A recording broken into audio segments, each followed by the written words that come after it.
Hello, good evening to all of you. आप सभी का स्वागत है भटनी राइस में। मैं हूं देवी सिंह। ये स्कीम का हमारा दूसरा लेक्चर है। हमने पहले लेक्चर में जितनी भी एजुकेशन मिनिस्ट्री से संबंधित स्कीम्स रही हैं हम सभी को कवर कर लिया है। इस लेक्चर में हम कोशिश करेंगे कि स्वास्थ्य और परिवार कल्याण मंत्रालय से संबंधित सारी स्कीम जैसे कि आयुष्मान भारत योजना या इससे संबंधित सभी योजनाओं को देख लेंगे। मैं इस स्कीम को थोड़ा सा जल्दी क्यों कर रहा हूं, क्योंकि यूपी पीसेस और उसके साथ साथ जो सभी जगह के पीसेस भी लगे हुए हैं, ठीक है।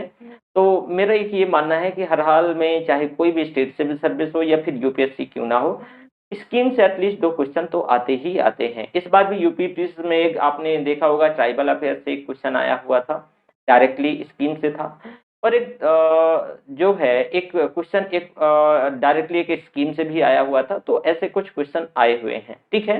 जैसे यूपीएससी में आपने देखा है कि ट्राइबल अफेयर से संबंधित नोडल एजेंसी की बात करी गई थी कि ये किससे संबंधित है, तो ये स्कीम से ही क्वेश्चन था, ठीक है। चलो आगे बढ़ते हैं, हम टाइम नहीं लॉस करेंगे। और आज हमारा मतलब ये जो आज हम कोशिश करेंगे स्वास्थ्य और परिवार कल्याण मंत्रालय से संबंधित जो भी हमारी नई योजनाएं हैं इनके बारे में हम पढ़ लें, ठीक है। स्वास्थ्य एवं परिवार कल्याण मंत्रालय। चलो पहला हम आयुष्मान भारत। आयुष्मान भारत, आयुष्मान भारत या राष्ट्रीय स्वास्थ्य सुरक्षा मिशन। आयुष्मान भारत राष्ट्रीय स्वास्थ्य, आयुष्मान भारत या राष्ट्रीय स्वास्थ्य सुरक्षा सार्वभौमिक सुरक्षा मिशन सार्वभौमिक स्वास्थ्य कवरेज के दृष्टिकोण को प्राप्त करने के लिए शुरू की गई एक राष्ट्रीय पहल है। सार्वभौमिक यूनिवर्सल जो हेल्थ से संबंधित कवरेज के दृष्टिकोण को ध्यान में रखते हुए ये एक राष्ट्रीय पहल है। इसमें दो संबंधित यानी दो अंतर संबंधित घटक शामिल हैं। इसमें से कौन कौन से अगर हम बात करते हैं तो इसमें से जो इसके कंपोनेंट हैं, जो घटक हैं, हेल्थ एंड वेलनेस सेंटर की स्थापना, वहीं प्रधानमंत्री जन आरोग्य योजना, प्रधानमंत्री जन आरोग्य योजना। तो इसके जो है ना, इसके अंतर्गत दो एक घटक समूह हैं, तो इसमें से दो अंतर घटक समूह हैं।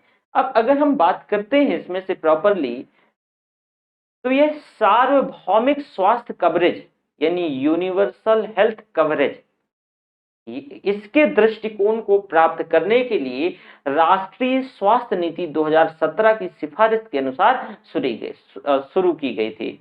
इसके अनुसार राष्ट्रीय स्वास्थ्य नीति 2017 की सिफारिश के अनुसार शुरू की गई थी। इसमें स्वास्थ्य एवं कल्याण केंद्र, राष्ट्रीय स्वास्थ्य नीति 2017 के स्वास्थ्य एवं कल्याण केंद्रों को भारत की स्वास्थ्य प्रणाली की नींव के तौर पे देखा जाता है। मतलब देखो, जो ये यूनिवर्सल हेल्थ कवरेज राष्ट्रीय स्वास्थ्य नीति 2017 की सिफारिश के अनुसार ये शुरू करी गई थी। स्वास्थ्य एवं कल्याण केंद्र जो है, तो अगर हम बात करते हैं तो इसमें से राष्ट्रीय स्वास्थ्य नीति नेशनल हेल्थ पॉलिसी 2017, राष्ट्रीय स्वास्थ्य नीति 2017 ने स्वास्थ्य एवं कल्याण केंद्रों को भारत की स्वास्थ्य प्रणाली की नींव के तौर पे देखा जाता है। अब अगर हम बात करते हैं तो यह राष्ट्रीय स्वास्थ्य मिशन के माध्यम से वित्त पोषित है। यानी यह राष्ट्रीय स्वास्थ्य नेशनल हेल्थ मिशन जो है इसके माध्यम से वित्त पोषित है।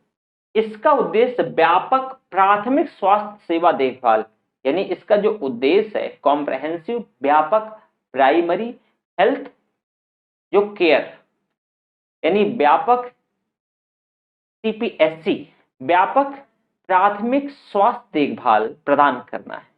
इसमें से मातृ एवं शिशु, इसमें से मातृ मतलब मातृ एवं शिशु, जच्चा बच्चा मतलब मम्मी और बच्चा। तो स्वास्थ्य सेवाएं गैर संचारी रोग शामिल हैं। साथ में ध्यान से सुनना, ये और गैर संचारी रोग, गैर संचारी रोग इसमें से ये दोनों शामिल हैं। इसमें से निःशुल्क आवश्यक दवाएं और निदान जो हैं, निदान सेवाएं भी शामिल हैं। जो जरूरी दवाएं हैं और जो निदान है ये शामिल है। इसके तहत 1.5 लाख केंद्र स्वास्थ्य व्यवस्था को लोगों के घरों के करीब लाएंगे। इन केंद्रों को अपनाने में सीएसआर जो है, सीएसआर और परोपकारी संस्थाएं जो हैं, फिलैंथ्रोपिक जो इंस्टीट्यूशंस हैं, तो इसमें से क्या करेंगी, वो योगदान करेंगी अपना। इसकी योगदान की परिकल्पना की गई है कि करीब इसमें से 1.5 लाख जो सेंटर हैं, केंद्र, और इसके साथ साथ जो है इसमें से सीएसआर सोशल रिस्पॉन्सिबिलिटी जो कॉर्पोरेट घराने, सीएसआर कॉर्पोरेट सोशल रिस्पॉन्सिबिलिटी, साथ में जो है पीआई फिलैंथ्रोपी जो थेरोपिक जो इंस्टीट्यूशन होते हैं, ये इसमें से इसके माध्यम से योगदान किया जाएगा। ओके, आगे देखो, प्रधानमंत्री जन आरोग्य योजना, प्रधानमंत्री जन आरोग्य योजना पीएम जय। तो इस योजना के तहत प्रत्येक परिवार को हर वर्ष, ध्यान से सुनना, इस योजना के अंतर्गत जो प्रधानमंत्री जन आरोग्य योजना है, तो प्रत्येक फैमिली को, एवरी फैमिली को प्रत्येक साल, प्रत्येक ईयर, यानी प्रत्येक फैमिली को प्रत्येक साल, यानी जो है हर एक परिवार को हर एक साल, हर वर्ष 5 लाख रुपए तक का स्वास्थ्य बीमा प्रदान किया जाएगा। हेल्थ इंश्योरेंस जो है, हेल्थ इंश्योरेंस प्रदान किया जाएगा। 5 लाख रुपए की राशि में सभी प्रकार की जांच, जो 5 लाख रुपए की राशि है इसमें से सभी प्रकार की जांच, दवा, अस्पताल में भर्ती का खर्च भी शामिल है। अस्पताल में भर्ती का खर्च भी शामिल है। ठीक है, अब भाई बजट देखो, ये पूरी तरह से सरकार द्वारा वित्त पोषित है। पहली बात तो ये बता दूं, ये पूरी तरीके से सरकार द्वारा वित्त पोषित है और कार्यान्वयन की लागत जो है केंद्र और राज्य सरकारों के बीच साझा की जाती है। कार्यान्वयन की लागत, ध्यान से सुनना, केंद्र और राज्य सरकारों के बीच साझा की जाती है। प्रीमियम भुगतान में होने वाले खर्च को केंद्र और राज्य सरकारों के बीच एक तय अनुपात में साझा किया जाएगा। ठीक है, इसका मतलब क्या हुआ, बहुत साफ है कि ये सेंट्रली स्पॉन्सर्ड योजना है। सेंट्रली स्पॉन्सर्ड, पिछले लेक्चर में बताया था कि सेंट्रली सेक्टर्ड मतलब कंप्लीट फंडिंग सेंट्रल गवर्नमेंट से होगी। सेंट्रली स्पॉन्सर्ड का मतलब एक रेशियो में सेंट्रल और स्टेट गवर्नमेंट दोनों फंडिंग करेंगे। अब इसमें से जो है भुगतान वाले खर्चे में, सॉरी, ये सेंट्रली स्पॉन्सर्ड स्कीम है, तो 60 और 40, 60 और 40 सभी राज्यों और केंद्र शासित ऑल स्टेट और यूनियन टेरिटरीज के बीच एक तय अनुपात में, ये 60-40 के अनुपात में साझा किया जाएगा। साथ में 90-90 रेशियो 10:10, 90:10। तो जो नॉर्थ ईस्ट के स्टेट हैं, नॉर्थ ईस्ट जो पूर्वोत्तर राज्य हैं, साथ में एक चीज और रखना, या ये सभी जो सामान्य स्टेट की बात हो रही है, और 90:10 में 90% जो पूर्वोत्तर राज्य हैं, प्लस इसमें से 3 जो है हिमालयी राज्य। हिमालयी राज्यों में कौन कौन सा, JSK, जम्मू एंड कश्मीर। इसके साथ साथ आप देखोगे कि हिमाचल हिमालयी राज्य में आता है, हिमाचल और उत्तराखंड, यूके, ये तो इसमें से ये है। विधायिका के बिना केंद्र शासित प्रदेशों के लिए 100% वित्त पोषण केंद्र करेगा। मतलब इसमें से 60 जो है 40 सभी राज्यों और केंद्र शासित प्रदेशों के लिए जो जिनकी अपनी विधायिका है, विधायिका का मतलब जहां प्रॉपरली, जहां जैसे कि इलेक्शन हो रहे हैं, तो 60-40 का रेशियो होगा। ठीक है, ऑल स्टेट्स में।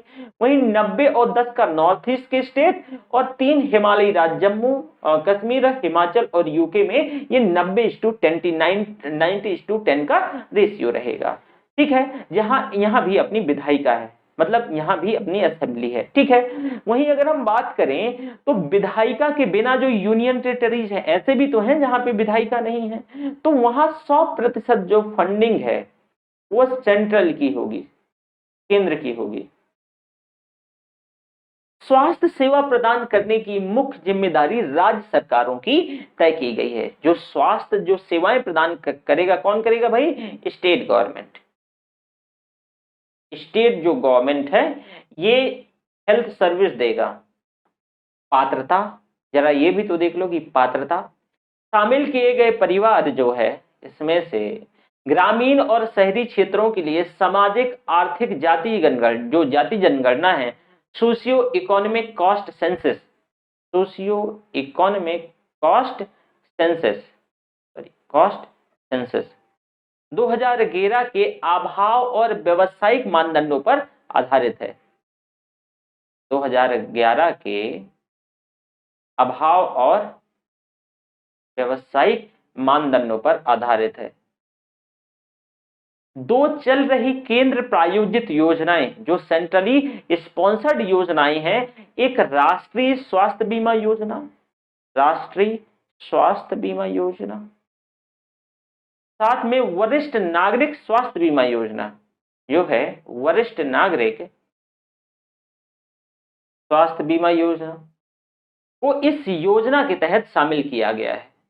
इसके साथ साथ देखो, इसलिए इस योजना में उन परिवारों को भी शामिल किया गया है जो राष्ट्रीय स्वास्थ्य बीमा योजना में शामिल थे, लेकिन वो जो है सोशियो इकोनॉमिक कॉस्ट सेंसस 2011 के डेटाबेस में मौजूद नहीं थे, तो इन लोगों को भी इसमें से इस योजना के अंतर्गत जो है शामिल किया गया है, ठीक है। इसमें से योजना में परिवार के आकार और उम्र की कोई सीमा तय नहीं की गई है। परिवार के कोई आकार की सीमा नहीं तय की गई है और ना ही कोई उम्र की सीमा तय करी गई है, ठीक है।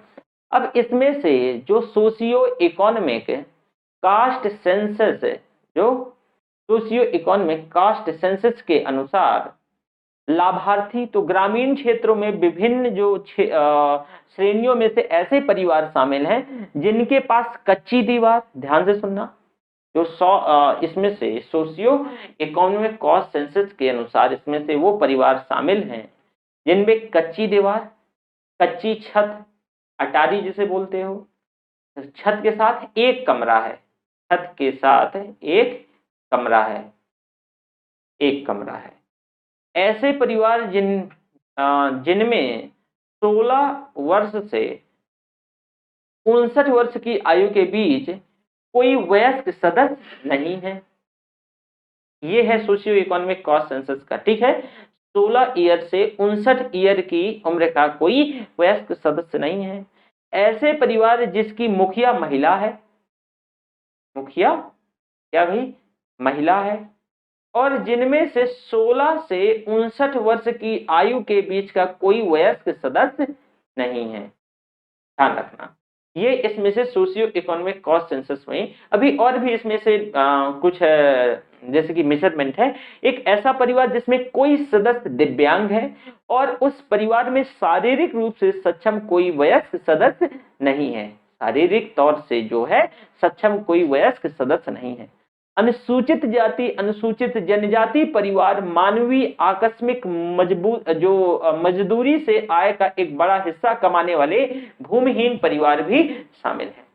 ग्रामीण क्षेत्रों में ऐसे परिवार स्वतः शामिल माने गए हैं जिनके रहने के लिए छत नहीं है, मतलब जो इसमें माने जाएंगे ग्रामीण परिदृश्य के वो परिवार स्वतः शामिल हो जाएंगे जिनके पास रहने के लिए छत नहीं है, जो निराश्रित हैं, खैरात पर जीवन यापन करने वाले, मेला ढोने वाले परिवार, आदिम जनजाति जो हैं, या कानूनी तौर से मुक्त किए गए जो हैं बंद हुआ मजदूर, ये सभी जो 2011 का सोशियो इकोनॉमिक कॉस्ट सेंसस है ये शामिल है 2011 का, ठीक है, ये ध्यान रखना। कवरेज की बात करें तो अस्पताल में भर्ती होने से पहले के 3 दिनों तक, मतलब अस्पताल में भर्ती होने से पहले के 3 दिनों तक और अस्पताल में भर्ती होने के बाद के 15 दिनों के खर्च भी इसमें से इस योजना में शामिल हैं। वहीं इसमें से पहले से मौजूद सभी बीमारियों को भी कवर किया जाता है। कार्यान्वयन की अगर हम बात करते हैं, इसका कार्यान्वयन मोस्ट इंपॉर्टेंट है, ये ध्यान रखना। कार्यान्वयन, तो इसमें से नेशनल हेल्थ, जो इसमें से national health authority, NHA, national health authority कार्यान्वयन निकाय है, इसकी नोडल एजेंसी है। साथ में जो है राष्ट्रीय स्वास्थ्य प्राधिकरण, राष्ट्रीय स्वास्थ्य एजेंसी का उत्तराधिकारी है, जो कि एक पंजीकृत सोसाइटी के तौर पे कार्य कर रही है। राष्ट्रीय स्तर पर पीएम जय, मतलब प्रधानमंत्री जन आरोग्य योजना को लागू करने के लिए जो एनएचए है, नेशनल हेल्थ अथॉरिटी की स्थापना की गई, और एनएचए का संचालन केंद्रीय स्वास्थ्य और परिवार कल्याण मंत्री की अध्यक्षता में एक बोर्ड के द्वारा किया जाता है। इसका नेतृत्व एक मुख्य कार्यकारी अधिकारी सीईओ करता है, जो कि उसके मामलों का प्रबंधन करता है। सीईओ गवर्निंग बॉडी, जो गवर्निंग बोर्ड के पदेन अध्यक्ष भी है। राज्य स्तर पर योजना को लागू करने के लिए संबंधित राज्यों के द्वारा एक सोसाइटी ट्रस्ट के तौर पे राज्य स्वास्थ्य एजेंसियां यानी एसएचए की स्थापना की गई है। वहीं गैर एसई जो सोशियो इकोनॉमिक कास्ट है, लाभार्थियों को कवरेज प्रदान करने सहित राज्य में जो है योजना के कार्यान्वयन पर एसएचए को पूर्ण परिचालन स्वायत्तता दी गई है।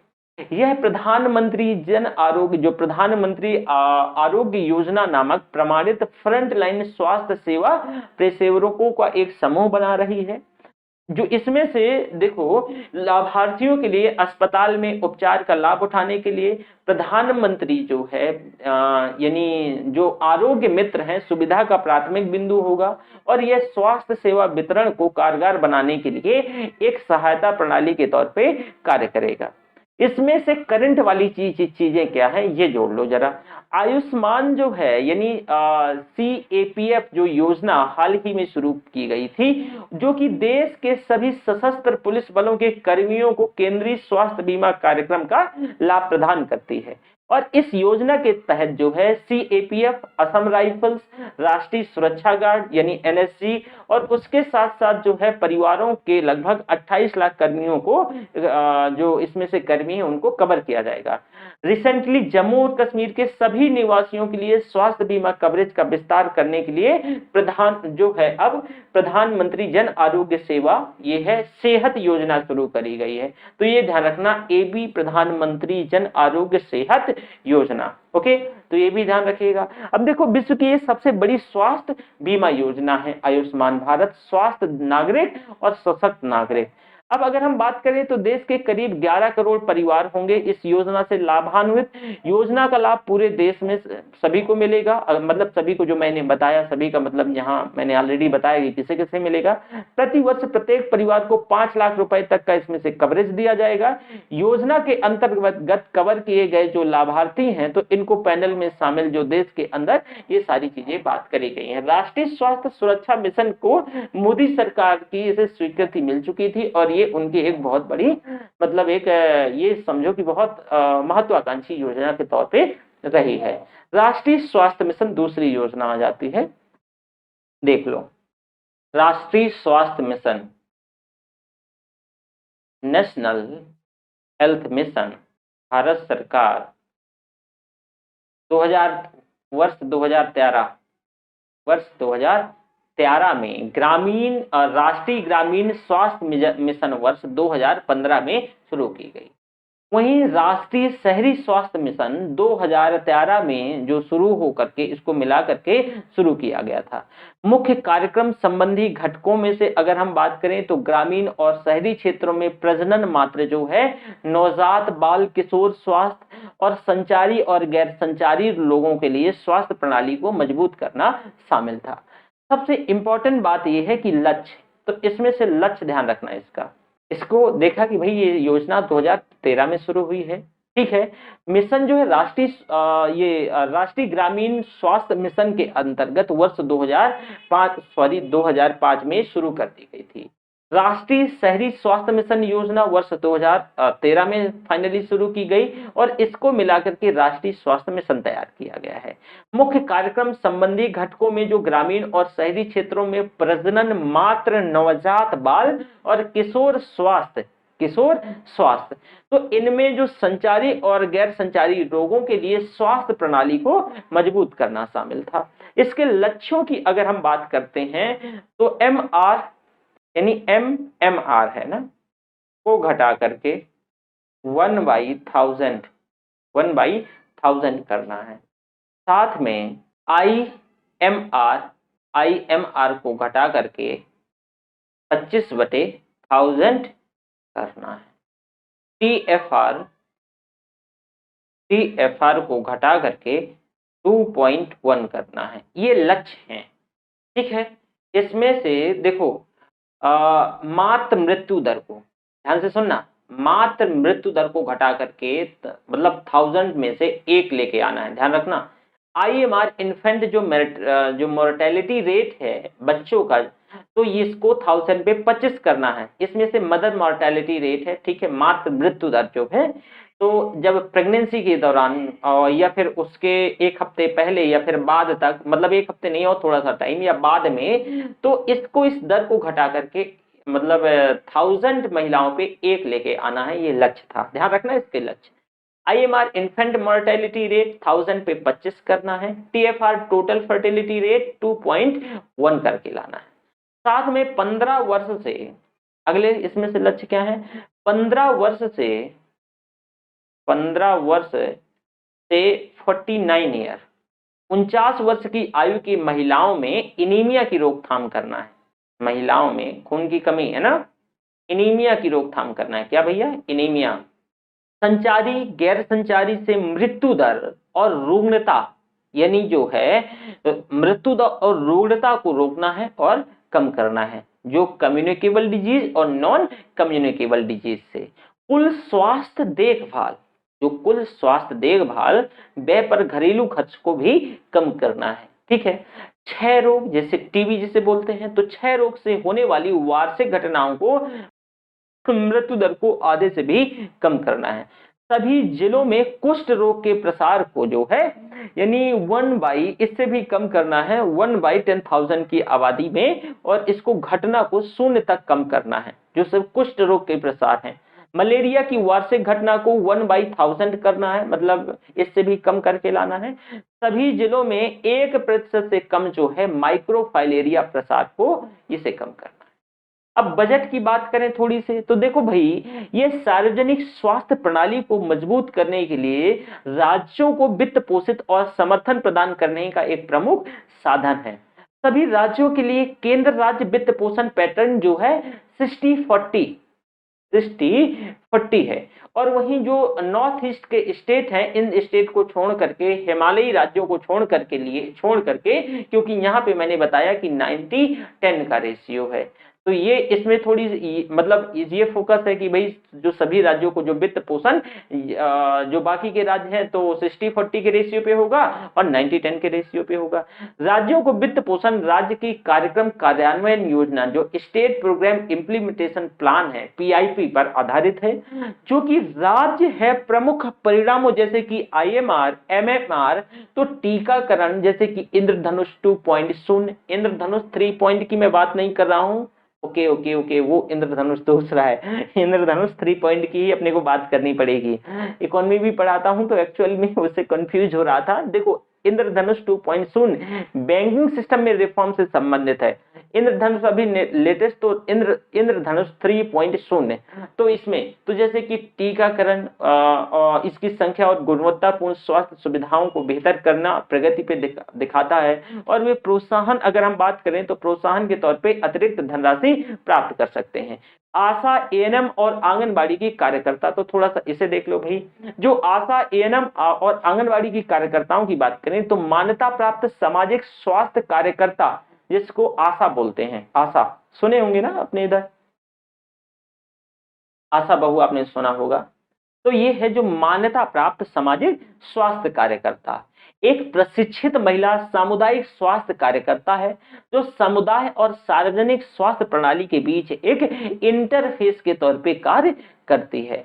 आशा गांव की निवासी महिला होनी चाहिए, आशा वही बन सकती है, और जो कक्षा 8 तक औपचारिक शिक्षा के साथ साक्षर हो, 25 से 45 वर्ष की आयु वर्ग की हो, सहायक जो नर्स मिडवाइफ जो है, तो मिडवाइफ यानी एएनएम जिसे बोलते हैं, तो आशा के लिए एक संसाधन व्यक्ति है और नौकरी पर प्रशिक्षण के साथ मार्गदर्शन प्रदान करती है, साथ ही यह भी सुनिश्चित करती है कि आशा को प्रदर्शन के लिए मुआवजा मिले। आंगनवाड़ी कार्यकर्ताओं आशा को आंगनवाड़ी केंद्र में स्वास्थ्य दिवस के आयोजन जैसी गतिविधियों पर मार्गदर्शन करती है। आंगनवाड़ी कार्यकर्ता दवा किट के लिए एक डिपो होल्डर भी है और आवश्यकता पड़ने पर उन्हें आशा को जारी करता है।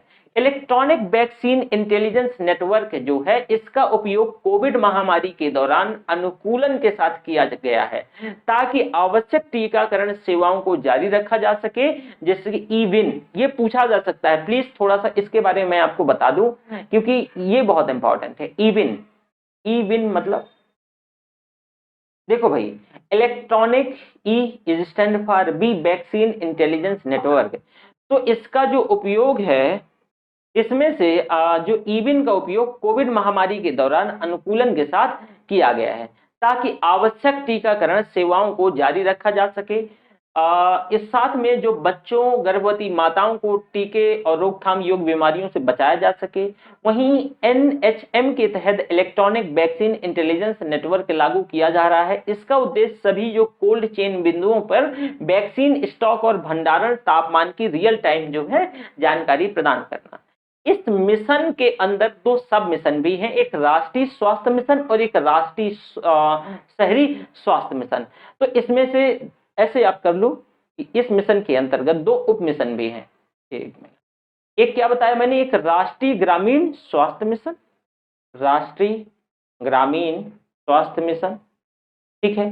वहीं जो है राष्ट्रीय शहरी स्वास्थ्य मिशन, चलो ऐसे लिख लो, कोई बात नहीं, ये आप लिख लेना, मैंने थोड़ा सा शॉर्ट फॉर्म अपनाया है, ठीक है। ये इसकी दो। अब देखो जो नेशनल राष्ट्रीय, इसको ऐसे नेशनल रूरल हेल्थ मिशन, तो अभी यही कहूंगा मैं, ठीक है ना। अब नेशनल जो रूरल हेल्थ मिशन का उद्देश्य आशा एएनएम, आशा और एएनएम, जो आशा कार्यकर्ता मैंने बताया ना, आशा और एएनएम, जो एएनएम और इसके माध्यम आंगनवाड़ी कार्यकर्ताओं के नेटवर्क के माध्यम से वंचित लोगों को प्रजनन मात्र जो है नवजात बाल और किशोर स्वास्थ्य सेवाएं प्रदान करना है। साथ में नेशनल जो है रूरल हेल्थ मिशन, जिसे एनआरएचएम और आरसीएच भी कहा जाता है। तो इसमें से जो है नेशनल हेल्थ मिशन के मुख्य घटकों में से एक और है, और यह 50,000 से कम आबादी वाले जो कस्बों और गांवों के लिए है, ध्यान रखना है, ठीक है। इसके साथ साथ अगर हम बात करें तो नेशनल हेल्थ रूरल मिशन के तहत कई और पहले हैं, जैसे मान्यता प्राप्त सामाजिक स्वास्थ्य करता, इसी के अंतर्गत जैसे आशा, जननी सुरक्षा योजना, राष्ट्रीय मोबाइल चिकित्सा इकाई, जननी, ये बस बोल देता हूं, प्लीज लिख लीजिएगा, मोस्ट इंपॉर्टेंट है, इसमें से पूछा जा सकता है। मातृ शिशु स्वास्थ्य विंग, ठीक है, राष्ट्रीय बाल स्वास्थ्य कार्यक्रम। इसके साथ साथ इसमें से जो प्रजनन मात्र नवजात शिशु और किशोर स्वास्थ्य, निःशुल्क दवाएं, निःशुल्क डायग्नोसिस सेवाएं, जिला अस्पताल और जो है ज्ञान केंद्र, आयुष को मुख्य धारा में लाना और स्थानीय स्वास्थ्य परंपराओं को पुनर्जीवित कर। ओके, तो ये चीजें रही हैं। इसके साथ साथ अगर हम बात करें तो इसका उद्देश्य शहरी आबादी की स्वास्थ्य जरूरतों को पूरा करने के लिए शहरी गरीबी झुग्गी बस्तियों में रहने वालों को आवश्यक प्राथमिक सेवाएं उपलब्ध करना है। सर्विस डिलीवरी जो इंफ्रास्ट्रक्चर के लिए यह शहरी प्राथमिक स्वास्थ्य केंद्र और शहरी स्वास्थ्य जो है केंद्र जैसे कि यूएससी और रेफरल अस्पताल जो आउटरीच सेवाएं प्रदान करता है। साथ में आप देखोगे समुदाय के लिए इसमें से महिला आरोग्य समिति और आशा लिंक कार्यकर्ता शामिल है। यह समुदाय स्थानीय निकायों गैर सरकारी संगठनों के लिए एक साझेदारी का भी काम करता है, उसके साथ मिलकर जिला स्वास्थ्य कार्य योजना तैयार की जाती है। वहीं इसमें से जो अर्बन है यानी urban national urban health mission के अंतर्गत जो है सभी राज्यों की राजधानी जिला मुख्यालयों में करीब 50,000 से अधिक आबादी वाले शहरों को इसमें से कवर किया जाएगा। केंद्र राज्य वित्त पोषण पैटर्न के सभी राज्यों के लिए 75-25 जो है 75-25 और जो मतलब जो पहाड़ी राज्यों के लिए 90-10 का ये रेशियो है। कार्यक्रम के तहत Asian development bank most important है एडीबी। तो एशियन डेवलपमेंट बैंक द्वारा कुछ संकेतक से संबंधित जो है प्रगति के आधार पर सहायता प्रदान की जा सकती है। ठीक है, अब अगला देखो जननी सुरक्षा योजना। जननी सुरक्षा योजना, जननी सुरक्षा योजना जो है एक सुरक्षित, इसको ऐसे जननी सुरक्षा योजना है ना, शॉर्ट में लिख दो। ये तीसरी योजना है ना हेल्थ मिनिस्ट्री की। यह एक सुरक्षित मातृत्व कार्यक्रम है, यह एक सुरक्षित मातृत्व कार्यक्रम है जिसे राष्ट्रीय ग्रामीण स्वास्थ्य mission national rural health mission के तहत संस्थागत प्रसव को प्रोत्साहित करके गरीब गर्भवती महिलाओं में मातृ और नवजात मृत्यु दर को कम करने के लिए चलाया जा रहा है, जिसकी जो घोषणा है 12 अप्रैल 2005 को माननीय प्रधानमंत्री जी के द्वारा, उस समय माननीय प्रधानमंत्री कौन थे हमारे, आप बताइए कमेंट करके, इतना तो पता होना चाहिए, तो उनके द्वारा शुरू किया गया था। सभी राज्यों केंद्र शासित प्रदेशों में ये लागू की जा रही है। इस योजना के तहत कम प्रदर्शन करने वाले राज्यों पर विशेष ध्यान दिया जा रहा है। इसमें से दूसरा इंपॉर्टेंट फैक्ट ये है लाभार्थी के तौर पे कि गर्भवती महिलाएं और नवजात शिशु प्रमुख विशेषताओं की बात करें भाई इसमें से, तो यह जो है 100% सरकार द्वारा वित्त पोषित, यानी 100% जो है केंद्र द्वारा ये प्रायोजित है, केंद्र द्वारा प्रायोजित योजना है जो प्रसव और जन्म के बाद की देखभाल के साथ नगद प्रदान करती है। महिलाओं को इससे जननी सुरक्षा योजना के अंतर्गत कुछ नगद भी दिया जाता है प्रसव के ऑल प्रसव के बाद। यह इस योजना के तहत मां की उम्र, इसमें ध्यान रखना मां की उम्र, उसके बच्चों की संख्या, वह सरकारी या लाइसेंस प्राप्त निजी स्वास्थ्य संस्थान में जो बच्चे को जन्म देती है, या फिर मान लो कि कोई आधारित, इसमें से कोई एक चीज और इसमें से कही गई है कि किसी भी प्रकार से कोई इसमें भेदभाव नहीं किया जाएगा, निजी स्वास्थ्य संस्थान में बच्चे को जन्म देती है या फिर नहीं, तो इस पर जो आधारित कोई भी भाव या फिर इसमें से प्रतिबंध नहीं है। अगर वो महिला ने बच्चे को जन्म दिया है तो उसको कंसीडर किया जाएगा जननी सुरक्षा योजना के अंतर्गत।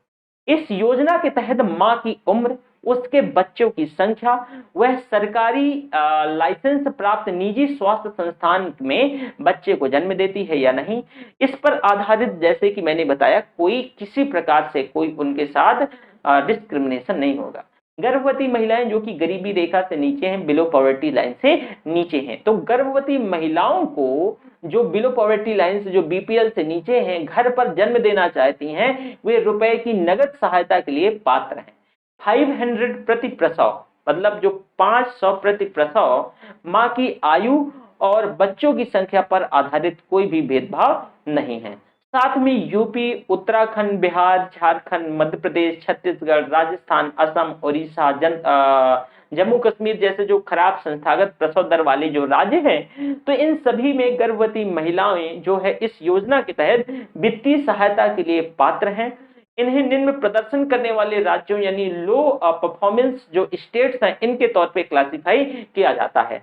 वहीं उच्च प्रदर्शन करने वाले राज्यों में जो है हाई परफॉर्मेंस जो स्टेट में केवल बीपीएल एससी एसटी परिवारों की गर्भवती महिलाओं की इस योजना के तहत लाभ के पात्र हैं। और गर्भवती महिलाओं के बीच संस्थागत प्रसव को बढ़ावा देने के लिए आशा को प्रदर्शन आधारित प्रोत्साहन भी प्रदान किया जाता है। तो अगर हम बात करें, देखो इसमें से जो दूसरी इंपॉर्टेंट बात है भाई इसके अंतर्गत, तो जैसे कि कैटेगरी एक तरफ रूरल एरिया, इसमें से टोटल अर्बन एरिया, और ये लिख लो टोटल। देखो भाई अगर हम मदर पैकेज की बात करते हैं रूरल एरिया में, ठीक है, तो जो लो परफॉर्मेंस स्टेट्स हैं तो यहाँ माँ को 1400 रुपया, आशा पैकेज, यहाँ पे आशा पैकेज लिख लो, जो आशा पैकेज तो यहाँ 600 रुपया, ध्यान से सुनना, आशा पैकेज को 600 रुपया, टोटल यहाँ 2000 रुपया हुआ ना। अर्बन एरिया में अगर हम बात करते हैं तो 1000 रुपया, यहाँ पे 1000 रुपया किसे भाई, अर्बन पैकेज, और 200 आशा पैकेज, आशा यहाँ पे भी आशा पैकेज मिलता है, आशा पैकेज 200, ठीक है, टोटल यहाँ 1200 हुआ ना। ये तो लो परफॉर्मेंस स्टेट वाले हैं। हाई परफॉर्मेंस स्टेट 700 रुपया यहाँ पे मिलता है, आशा को यहाँ पे कोई रुपया नहीं मिलता है, 700 रुपया तो टोटल यहाँ पर। अर्बन एरिया में इसमें से 600 रुपया मिलता है, और यहाँ पर आशा को भी कोई रुपया नहीं मिलता है, तो टोटल 600 ये रहा है।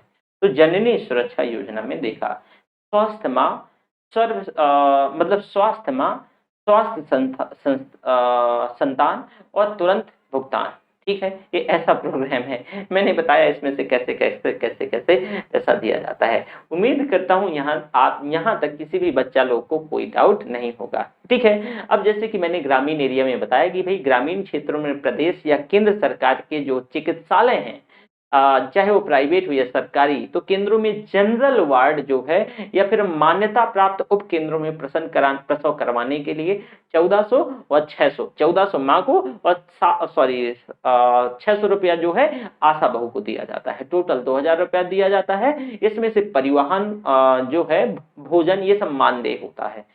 और इसमें से जो ध्यान रहे एक चीज जो इम्पोर्टेंट है कि बिना आशा कार्यकर्ता के अगर अस्पताल जाने पर परिवहन हेतु 250 रुपया की अतिरिक्त राशि दी जाएगी, अगर मान लो ऐसा होता है। वहीं सामान्य प्रसव की दशा में कम से कम 24 घंटे और जटिल प्रसव की दशा में 48 घंटे जो है ये सेवा इकाई में जरूरी होता है। तो ये सारी चीजें मैंने अर्बन के लिए बताई दिया है कि कैसे वर्क करती हैं। ओके, अगला है जननी शिशु सुरक्षा कार्यक्रम है, इसे भी बताई देता हूं, है ना। जननी शिशु सुरक्षा कार्यक्रम गर्भवती महिलाओं और बीमार नवजात शिशुओं, गर्भवती महिलाओं और बीमार नवजात शिशुओं के माता पिता की कठिनाइयों के साथ साथ नवजात शिशुओं के जन्म और देखभाल से जुड़ी उच्च लागत के कारण स्वास्थ्य और परिवार कल्याण मंत्रालय ने महिलाओं तथा बच्चों के स्वास्थ्य में सुधार के लिए एक बड़ी पहल के तौर पे शुरू किया। यह योजना भारत सरकार के द्वारा 1 जून 2011 को लॉन्च करी गई, 1 जून 2011 को लॉन्च की। वहीं लक्ष्य की बात करें भाई हम, तो यह ग्रामीण और शहरी दोनों क्षेत्रों में सरकारी शिशु जो सरकारी मतलब संस्थान है, स्वास्थ्य संस्थान है, इनके माध्यम से सामान्य प्रसव और सिजेरियन जो सर्जरी के माध्यम से ऑपरेशन या बीमार या नवजात शिशुओं को जन्म से 30 दिन के बाद तक सहित सभी गर्भवती महिलाओं को पूरी तरीके से मुफ्त और कैशलेस सेवाएं प्रदान करने की एक पहल है। लाभार्थी की बात करें तो गर्भवती महिलाएं, बीमार नवजात शिशुओं के माता पिता और बीमार नवजात शिशुओं के लिए है। प्रमुख विशेषताओं की बात करें तो गर्भवती महिलाओं के लिए निःशुल्क सुविधाएं, सामान्य प्रसव के लिए 3 दिन तक जो है 3 दिन तक, और जो सी सेक्शन के माध्यम से तो 7 दिन तक। इसमें से अगर हम बात करें तो मुफ्त और कैशलेस डिलीवरी, निःशुल्क जो सी सेक्शन, साथ में मुफ्त सेवाएं, उपभोग और वस्तुएं, निःशुल्क निदान जो डायग्नोसिस हैं, साथ में स्वास्थ्य संस्थाओं में जो है ठहरने के दौरान मुफ्त आहार, रक्त का निःशुल्क प्रावधान, वहीं उपयोगकर्ता को शुल्क से छूट, साथ में घर में स्वास्थ्य संस्थाओं जो हैं स्वास्थ्य संस्थाएं हैं तो उन पे मुफ्त और परिवहन भी फ्री, रेफरल के माध्यम से जो है मुफ्त परिवहन, 48 घंटे के प्रसव के बाद संस्थानों से जो है घर तक निःशुल्क ड्रॉप बैक, और बीमार नवजात शिशुओं के लिए निःशुल्क सुविधाएं, जन्म के 30 दिन बाद तक इसे अब बीमार शिशुओं को कवर करने के लिए बढ़ा दिया गया है। इसमें से कुछ और चीजें ऐड करी गई हैं कि भाई मुफ्त इलाज, मुफ्त दवाएं और उपभोग वस्तुएं, निःशुल्क निदान, रक्त की निःशुल्क प्रावधान, उपयोगकर्ता को शुल्क से छूट, घर में स्वास्थ्य संस्थानों में मुफ्त परिवहन, ये सारी चीजें। अब यह इसमें से मैंने बताया कि जो है फ्री मतलब वापस करने में भी उसमें कोई पैसा नहीं लगेगा। इस पहले मात्र यानी माता और शिशु जो है रुग्णता को कम करने में भी मदद मिलेगी। ठीक है, अब ये जो जननी सुरक्षा योजना की बात करें तो इसके तहत गर्भवती महिला को दी जाने वाली नगद सहायता का ये एक पूरक है। इसमें से नगद सहायता के लिए अपने आप में कोई ऐसा प्रावधान नहीं है, ये ध्यान रखना। इसमें से आपसे यही पूछा जा सकता है कि जननी जो सुरक्षा योजना और जननी शिशु सुरक्षा कार्यक्रम, उसमें से नगद का प्रावधान है, इसमें कोई नगद का प्रावधान नहीं है। अब जैसे राजकीय चिकित्सा है तो ऐसे संस्थानों और प्रसूताओं पर जैसे कि बीमार नवजात शिशुओं को निःशुल्क चिकित्सा सुविधाएं, प्रसूताओं हेतु निःशुल्क प्रावधान, निःशुल्क संस्थागत प्रसव, निःशुल्क सिजेरियन प्रसव और निःशुल्क दवाइयां और अन्य उपयोगी सामग्री, निःशुल्क जांच, तो इसमें से रक्त, पेशाब, अल्ट्रासोनोग्राफी, ये सारी चीजें निःशुल्क। इसमें से भोजन, अस्पताल में ठहरने पर जो है सामान्य प्रसव में 3 दिवस पर, सिजेरियन जो प्रसव में 7 दिवस तक अगर सर्जरी होती है, ये सारी सुविधाएं इसमें से होंगी। ठीक है, और मैंने बीमार होने पर जैसे कि नवजात शिशु की तो 30 दिवस तक की देखभाल पे निःशुल्क सारा प्रावधान किया गया है। ओके, प्रधानमंत्री सुरक्षित मातृत्व अभियान, मोस्ट इंपॉर्टेंट, प्रधानमंत्री सुरक्षित मातृत्व अभियान। तो प्रधानमंत्री सुरक्षित मातृत्व अभियान, देखो भाई, भारत सरकार के स्वास्थ्य और परिवार कल्याण मंत्रालय के द्वारा प्रधानमंत्री सुरक्षित मातृत्व अभियान शुरू किया गया है। इस कार्यक्रम का उद्देश्य हर महीने 9 तारीख को सभी गर्भवती महिलाओं को सार्वभौमिक तौर से व्यापक और गुणवत्तापूर्ण प्रसव पूर्व देखभाल प्रदान करना है। दोबारा सुनना, मोस्ट इंपॉर्टेंट है भाई, प्रधानमंत्री सुरक्षित मातृत्व अभियान के अंतर्गत भारत सरकार के स्वास्थ्य एवं परिवार कल्याण मंत्रालय, जिसको बोलते हैं MOHFW, है ना, इसके द्वारा जो है प्रधानमंत्री सुरक्षित मातृत्व अभियान शुरू किया गया है। इस कार्यक्रम का उद्देश्य 9 महीने की जो 9 महीने की मतलब 9 महीने को 9 महीने तारीख के सॉरी ऐसा नहीं है, मतलब इस योजना के अंतर्गत हर महीने की 9 तारीख को, ऐसा है, हर महीने की 9 तारीख को, ध्यान से सुनना, हर महीने की 9 तारीख को सभी गर्भवती महिलाओं को सार्वभौमिक तौर से व्यापक और गुणवत्तापूर्ण जो है प्रसव पूर्व को देखभाल प्रदान करना है।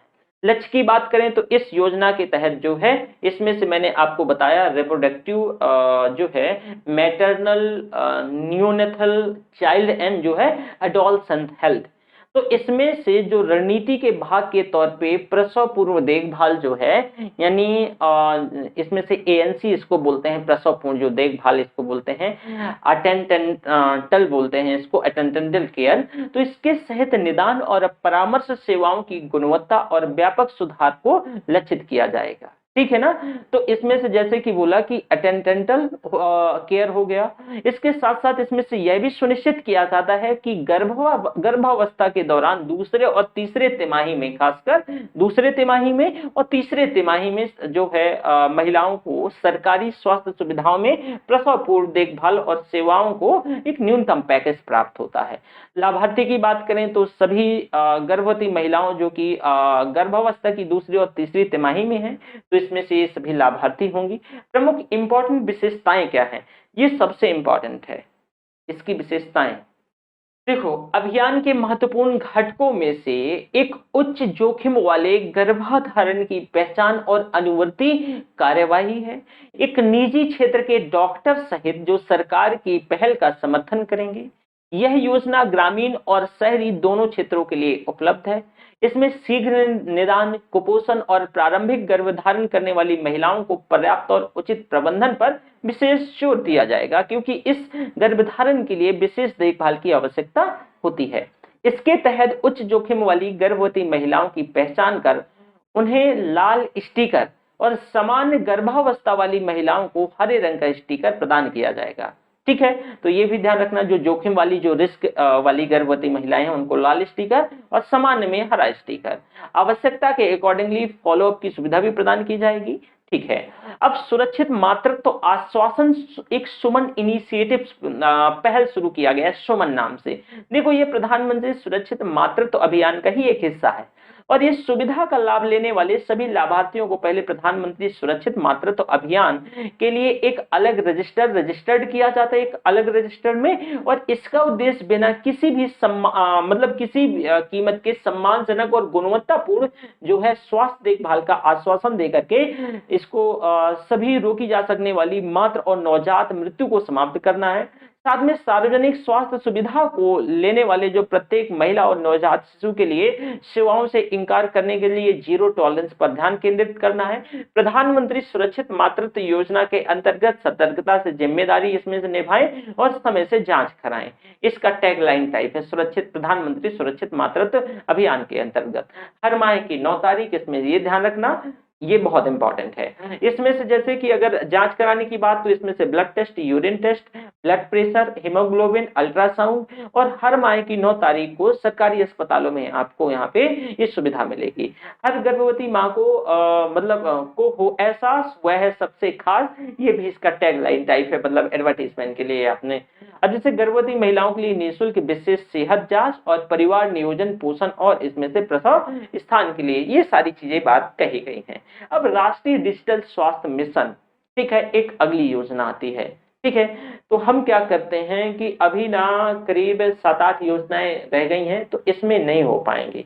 ठीक है, तो हम ना अगली जो योजनाएं हैं, जैसे कि अभी मैं बताऊंगा इंटेंसिफाइड जो मिशन इंद्रधनुष है, इसको मैं डिटेल से समझाऊंगा, मोस्ट इंपॉर्टेंट है, यहाँ से क्वेश्चन पूछा जा सकता है। तो इसका मुझे लगता है एक लेक्चर हमको और लेना पड़ेगा, लेकिन मैं एक काम करता हूँ कि थोड़ा सा ना मैं आपको राष्ट्रीय डिजिटल स्वास्थ्य मिशन जो है बता ही देता हूँ, क्योंकि ऐसा ना हो कि कल मतलब एक लेक्चर और लेना पड़े, फिर मतलब एक लेक्चर तो लेना पड़ेगा, तो इस वजह से राष्ट्रीय डिजिटल स्वास्थ्य, देखो आपको एक इससे 2 चीज का फायदा है, पॉलिसी से आपको पता चल जाएगा, ठीक है, कि आप इसमें से क्या क्या सुविधाएं हैं।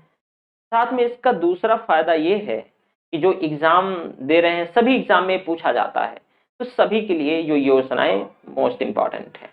ओके, इसको नेशनल डिजिटल हेल्थ मिशन, इसको क्या बोलते हैं, NDHM, एक पूर्ण डिजिटल स्वास्थ्य पारिस्थितिकी तंत्र होगा, जिसके तहत 4 प्रमुख डिजिटल पहल, जैसे कि एक हेल्थ आईडी, व्यक्तिगत स्वास्थ्य कार्ड, निजी डॉक्टर और जो स्वास्थ्य सुविधा रजिस्ट्री को लॉन्च किया जाएगा।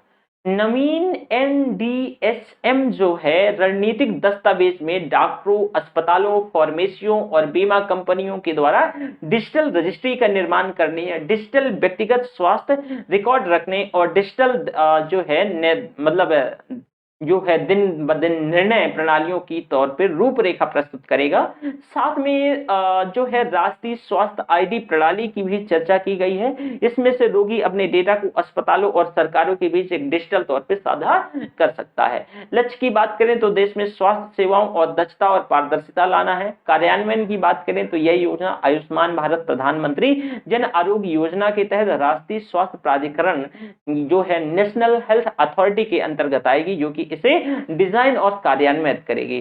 प्रमुख विशेषताओं की बात करें तो इसमें से 6 बिल्डिंग ब्लॉक हैं। एक हेल्थ आईडी हो गया, निजी डॉक्टर हो गया, पूछा जा सकता है बिल्डिंग ब्लॉक, प्लीज ध्यान रखना, एक थोड़ा सा फास्ट है, हाँ प्लीज। तो जो हेल्थ आईडी हो गया, निजी डॉक्टर हो गया, स्वास्थ्य सुविधा रजिस्ट्री हो गई, व्यक्तिगत स्वास्थ्य रिकॉर्ड हो गया, ई फार्मेसी हो गया, टेलीमेडिसिन हो गया, ये सभी इसके जो 6 बिल्डिंग ब्लॉक हैं। मिशन के तहत प्रत्येक भारतीय को एक हेल्थ आईडी कार्ड मिलेगा। इसमें से उपचार जो कि मतलब नैदानिक रिपोर्ट होगी, डिस्चार्ज सारांश सहित इसमें से समरी सहित व्यक्ति के सभी चिकित्सा विवरण भी इसमें संग्रहित होंगे। नागरिक परामर्श के लिए अस्पताल के दौरे के दौरान अपने डॉक्टरों और स्वास्थ्य प्रदाताओं को इस डेटा में एक बार पहुंच करने पे नागरिक भी इसमें से सक्षम होगा। स्वास्थ्य आईडी जो निजी डॉक्टर है इस पे से, ठीक है। और इसके साथ साथ स्वास्थ्य सुविधा रजिस्ट्री का जो स्वामित्व, संचालन और रख रखाव भारत सरकार के द्वारा किया जाएगा। तो स्वास्थ्य आईडी और डिजी डॉक्टर, ठीक है ना, जो डिजिटल डॉक्टर, ओके, ये ध्यान रखना है। तो इसमें से 6 जो बिल्डिंग ब्लॉक हैं इनका भी ध्यान रखिएगा, ठीक है। और इसमें से देखो दूसरी योजना नहीं मैं बताने जा रहा हूं, इसी को मैं थोड़ा सा आपके साथ क्या कर रहा हूं, एक उसके माध्यम से मैं ऐसे, तो इसमें से 6 तो बिल्डिंग ब्लॉक बता दिया है, इसे बताने की जरूरत है नहीं है। इसमें से सबसे जो बड़ी इंपॉर्टेंट बात है, efficient, accessible, inclusive, affordable, timely और सेफ। तो ये इसकी भी मतलब इसमें से एक तरीके से पॉइंट इसमें बना के दिए गए हैं कि इस योजना के अंतर्गत इन चीज़ों पे विशेष ध्यान दिया जाएगा। एक एफिशिएंसी पे, एक्सेसिबिलिटी पे, इंक्लूसिव सभी समाहित, और अफोर्डेबिलिटी पे, साथ में टाइम और सेफ्टी पे। ठीक, तो वही मैं इसमें से बनाने जा रहा था, वही मैं लिखने जा रहा था अब इसकी वैसी। तो ये हमारी योजनाएं हो गई, ये जो भी पॉसिबल था, ठीक है। अगला हम मतलब इसी से संबंधित कुछ योजनाएं रह गई हैं इसी मिनिस्ट्री से संबंधित, और कल जो एक छोटी एक आयुष मंत्रालय के अंतर्गत जो है तो उसे भी देख लेंगे। उसमें से बहुत ज्यादा नहीं है, राष्ट्रीय आयुष मिशन हो गया जो आयुष मंत्रालय के अंतर्गत, तो छोटी छोटी उसमें से योजनाएं हैं, तो दोनों को कवर कर दूंगा साथ में। ओके, ठीक है, थैंक यू वेरी मच, अपना ध्यान रखना है बच्चा लोग।